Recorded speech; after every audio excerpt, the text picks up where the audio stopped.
The next step is to put on a graphical user interface on this application.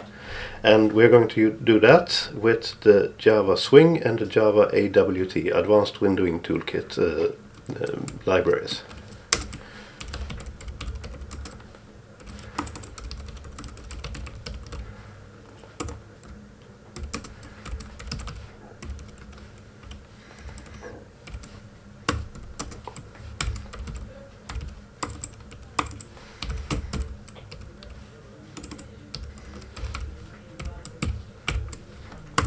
So, in order to do this, let's go back to our start class.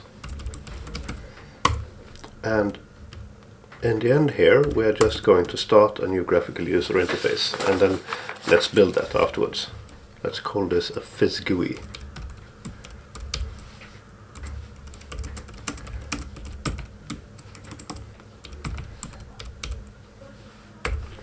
And just put in one FizzBuzz example into this PhysGUI so it has something to work with. So as in everything else, what we want to do is that we want to have the user interface separate, and we want to have whatever business logic we have into separate packages and so on. So in this case, what that means is that when I start the user interface, I will give it the objects it needs to, I want it to operate on. In this case, it's the FizzBuzz1 example that I created up here that I want to use.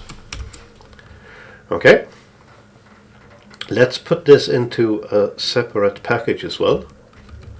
So I'll need to import that.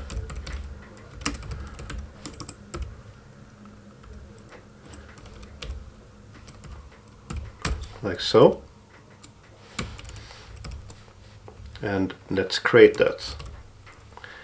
We are here, and we want to be in here, and we want to create the user interface in here.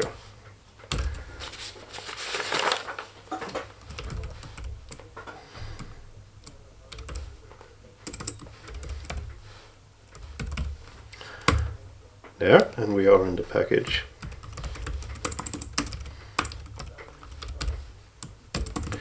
GUI, and now we want to, first of all, we want to import a few things.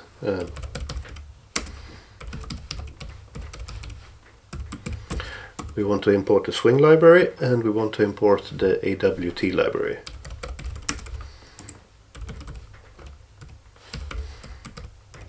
Notice that there's an X here. The Swing library started out as an extension to the Java standard library, and now it's more or less standard, so it's expected to be there. But well, for legacy reasons, it's called still called javax.swing.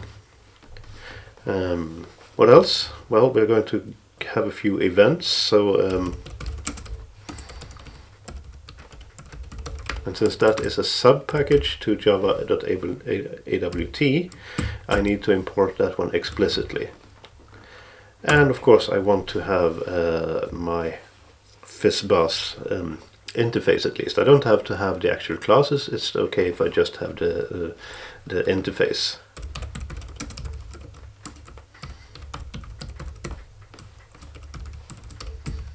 Remember, this was the interface class that we created.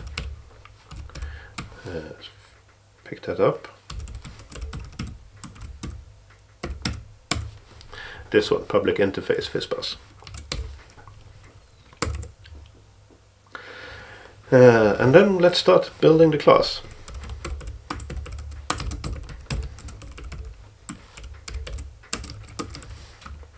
It's called the same thing as the file is. And in here we have a private variable, which is the FizzBuzz that I want to work on.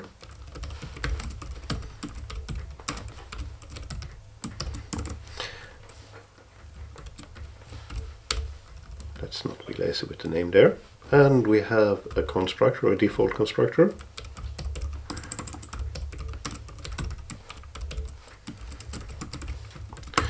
This default constructor, what we just do is we create a method to create our, we call a method to create our user interface.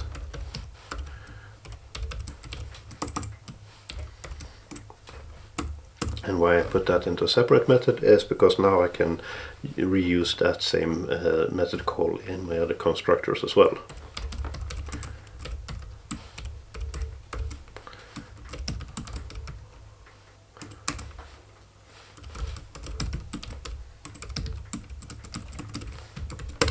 And here I'll just store that variable away.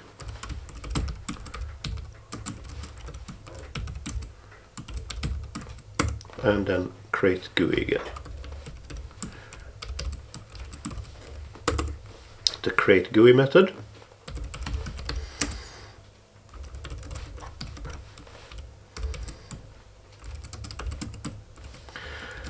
So, how do we build up a Java graphical user interface? We can of course use builders for this, like Qt Builder for C++ and so on. So there are a few tools available for us, but it's relatively easy to get started by just writing the code as well.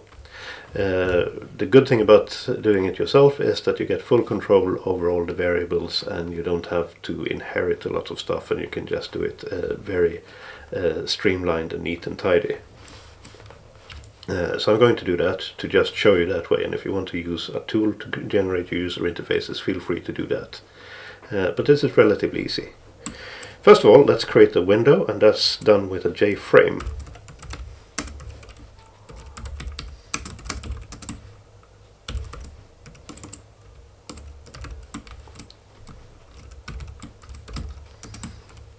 And there's a window title here, and in this frame I want to create something to draw the rest of the user interface in, which I do with the JPanel, and I'm going to call that my canvas.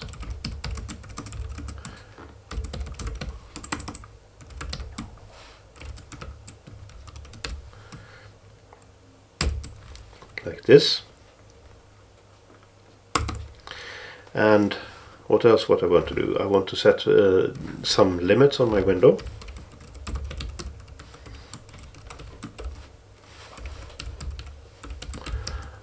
A size on the window, and I want to make sure that this window is connected to the canvas or the panel that I just created.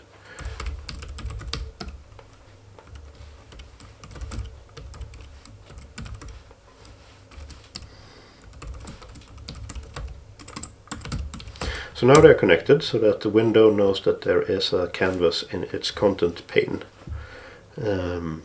And I want to make sure that I have a way of laying out things. So the way to do this in Java is to use a layout manager. There are different types of layout managers. You have a border layout where you direct that I want to add this element in the north part of the user interface, in the south part, in the east, west, or in the center. There's one which is called flow layout, which basically means just stack things from left to right and put in a new line when needed.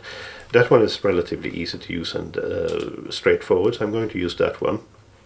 There's a grid layout where I basically say that create a grid of say 3 by 3, and then I direct that I want to have this element in that part of the grid and so on. And there's a card layout which works sort of like panels in your web browser, so you can switch between different cards. And there's a bunch of others. But let's go with the flow layout.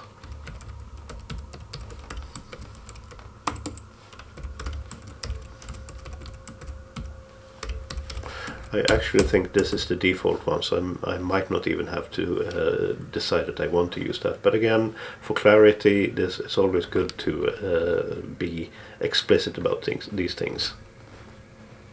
So in this panel, I want to have one side of the window which is a list of where I do my FizzBuzz count, and there's another one part where I can do just call one number by number. Or something like that. Let's see what we end up with.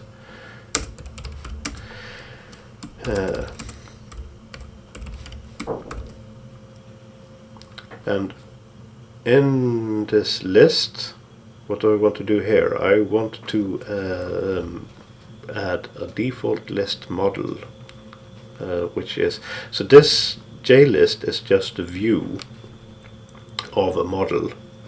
and this model is something that I need to do something on. And I want to have that available, because if I do add, when I want to add things to this list, I'm going to do that by adding it to the model, and I might do that in other methods outside of the create GUI method, which means that I need to have it as an attribute of my class.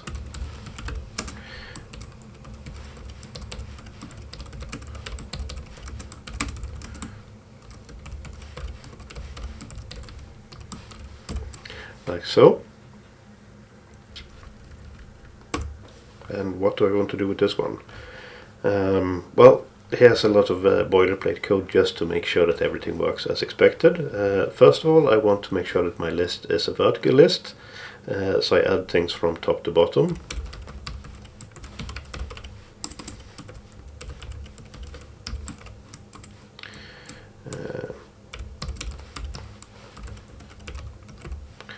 A convention is that final variables or constants are written in capital letters. You might recognize that from using a define in C++.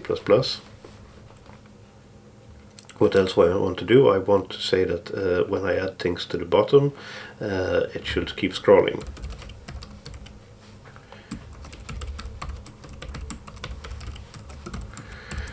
And I want to do other things. Of course, at the moment I don't have a scrollable list, I just have a list, so I need to add the scroll bars, which is again boilerplate code where you find this in a nice example on the internet and then you just copy paste. I hear Stack Overflow is really good for these things.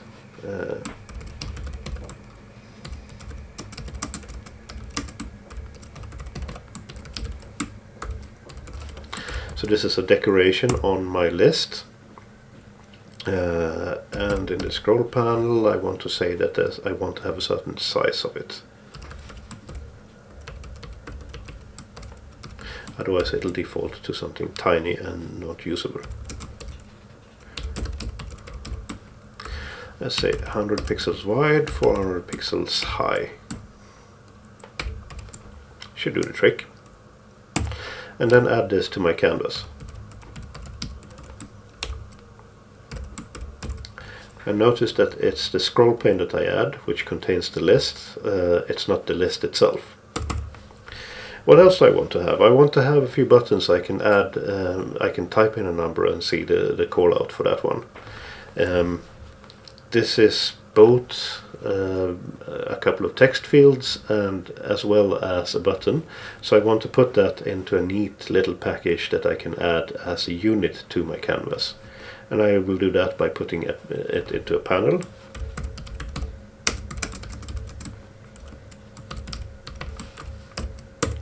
And then let's see.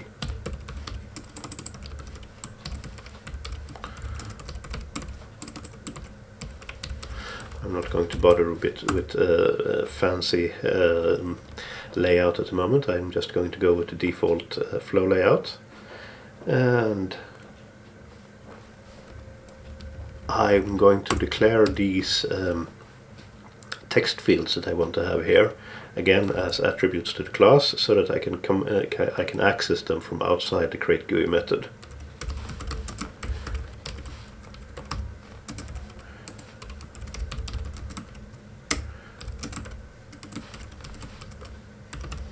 And let's see, I can say that I want to have it 10 characters wide.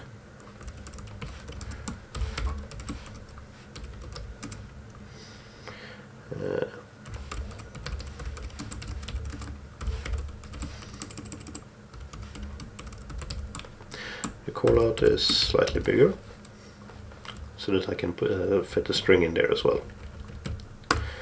And let's just add them. First of all, give them a nice default.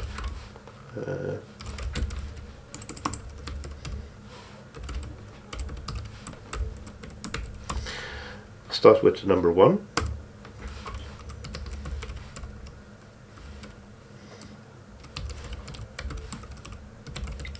The callout shouldn't be editable, of course. I don't want to be able to write something in there, so I prevent that by setting it to false, the editable state to false.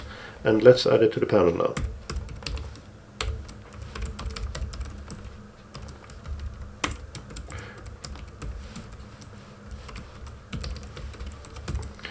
there.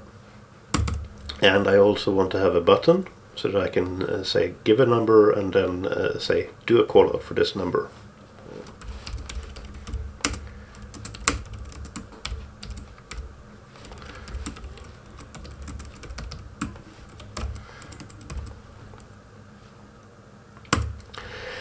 So as you notice, I'm not making the button a class attribute because I don't have to.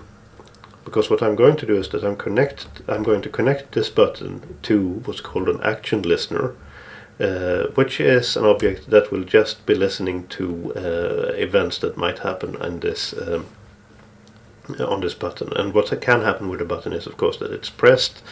I can listen for releases and so on as well, I think. But the most important action that I get is that the button is pressed. B.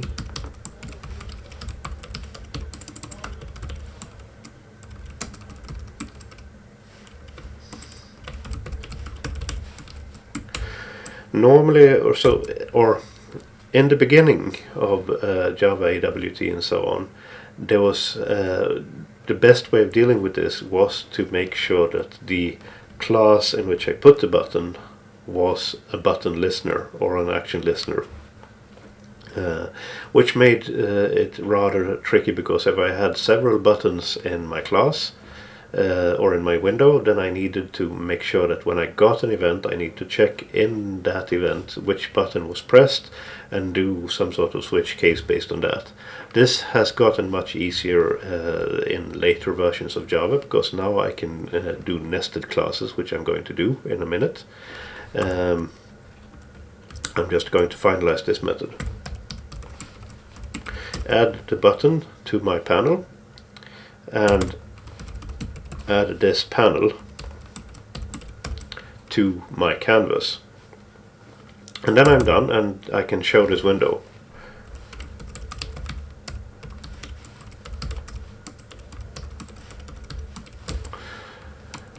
So there we have it. This is what is needed in order to create a window and put in a few things there, a list plane and a few buttons there. And then can we get to the nested class to actually deal with the button event.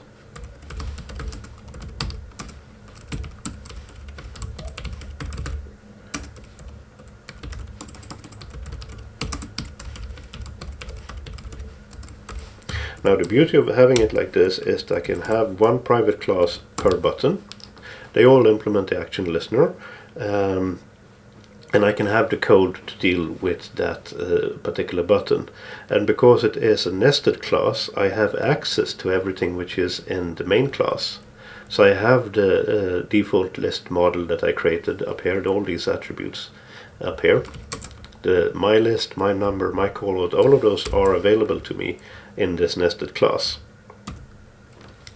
So that's neat, and that gives me a rather tidy code. If I had more buttons, I could have more private classes, and each of them dealing with one button at a time.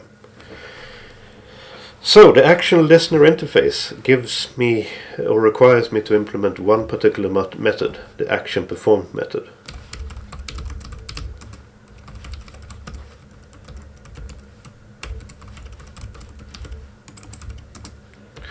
And it passes along an action event, so I can actually check what happened. If it's, I can do action listeners on, for example, a text field, and then I can check what button has been pressed or what text has been entered and so on. But for now, with a button, it's just that it's been pressed. So, since I could create this Fizz GUI without giving it a FizzBuzz, I had a default constructor. I need to check if my FizzBuzz is null or not.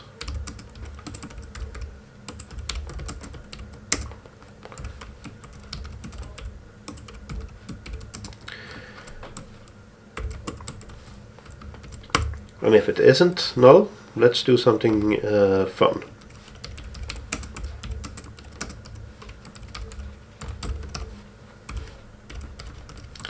Check the my number text field and get the text out of it. And if there is something in there,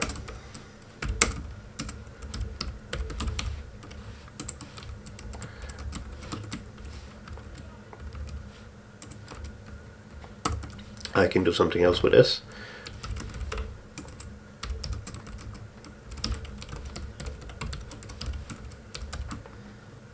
I can convert it into a number, and then I can format an output from this.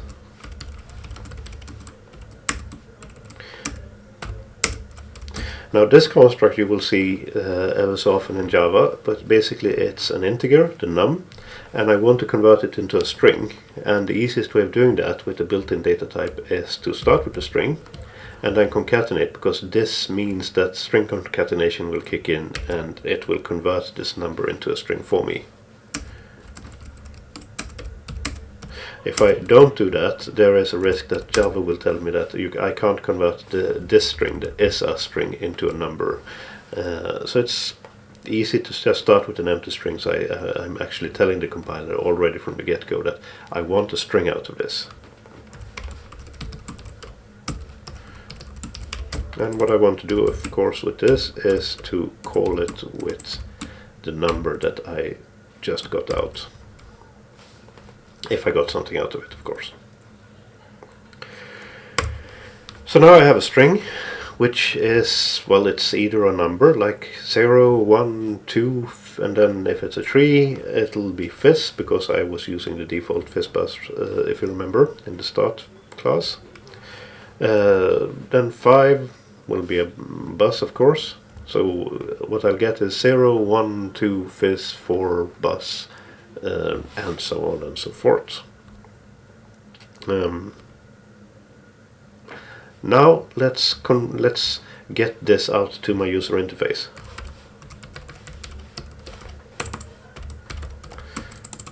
I do that with the set text method on a text field, like so, and add it to the list that I had as well, so I can see previous callouts. And as you notice, it's the default list model that I'm adding it to. It's not to the actual user interface element itself. It's a model that's hidden behind. So you won't see that in the user interface, but the user interface will require it in order to be able to extend. Like so. And then let's take the number I had, and just for to make life easier for the user interface, or for the user, let's change the text I had in the number field. Take the number I got, add 1, and convert it to a string.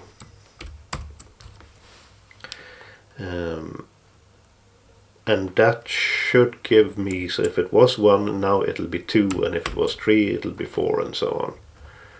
Okay, that should actually be enough to compile this.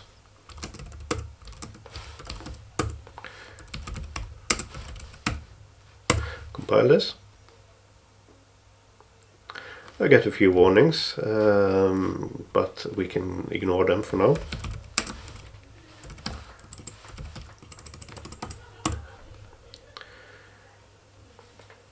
And here we have our neat and nice and fancy user interface. There's already, here's my list, a scrollable list. We don't see that yet because there's no need for a scroll bar. We have our number, my number here, and we have my callout here, and we have the button. So if I call fizz, I get something. I get, well, 1 is a 1, 2 is a 2, 3 is a fizz. And if we check here back at the back here, this is what we wrote in the string, in the out string here. The number is a, and then whatever I get out of the callout. So keep calling. And now I have a scroll bar here as well. And of course I can enter any number over here. I can't edit this one because I set editable to false. 100, and then I'll call, and 100 is a bus. So that is our user interface, and I hope you'll agree that it was relatively easy to create a window, put the canvas in it, throw in the elements I wanted, and be done with it. Let's run it one more time, just to show you as well that because of the flow layout, I can resize it, and when I resize it, it's going to get smaller, or it's going to put the list on top and buttons and the text fields on the bottom. But I can't resize that one, because that one is it's assumed that it has a certain size, and I have to specifically resize that panel in order to get these to reflow. But if I make it bigger, I see that they pop back into one line. So there we have it. Neat and nice. As I say, the inner classes like this makes life very easy for us when we code these things, because we have access to everything from the main class, but we can also localize the impact of the code that should be happen when we press a particular button and so on. Don't overuse this with inner classes. This is true for any programming language. They are there to help you solve one particular problem, but the moment you start overusing them just because you think that you have a nested hierarchy of things, then you're doing things slightly wrong. Classes are first-class entities in your code, and you should have them as top-level classes in almost all cases. And that deals with a graphical user interface. So to summarize over the series now, what we have is that we have a FIS bus, which is divided into a couple of packages. We have some output with system out println. We have inheritance in different ways. We have arrays, and we are using objects and so on. And we actually even have a graphical user interface on top of this. That's actually not bad for a small Java program that we could have solved in 5 lines of code, isn't it? And thank you for watching.